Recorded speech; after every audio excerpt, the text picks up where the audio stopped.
Hey, it's Craig back in the sports cabin for you on Click 2 Houston. Well, it's here. That's right, that time of year that you all look forward to. NFL prospects invited to the annual combine begin arriving in Indianapolis. That's today, and of course, the workouts start later in the week.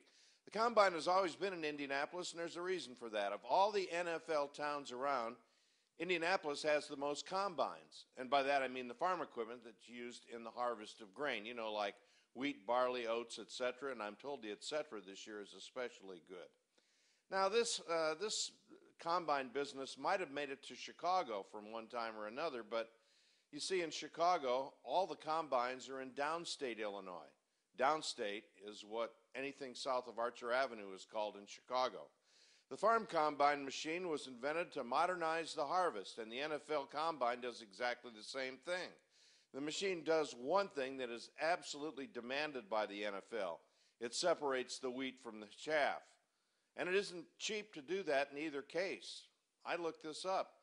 A John Deere combine used is on the market in Indiana for $389,000. A top player chosen out of the combine will be a lot more expensive. Plus, that John Deere, well, it's an S680, and I think we all know about those. It's got 972 engine hours on it. A player's practice situation, well, he's not quite there yet, but he's close. Now, the overwhelming reason I point out the combine and the combine have the same reason to exist.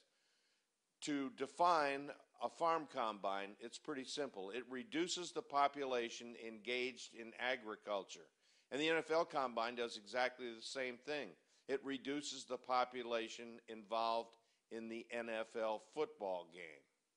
So when your pals at work tell you, well, the combine combines, it's called because it combines all the players that they want to look at in one place, and then the scouts can see them. You tell them, well, I think it really exists to separate the wheat from the chaff, and remember, nothing runs like a deer or an SEC cornerback. This is Craig Roberts on Click 2 Houston.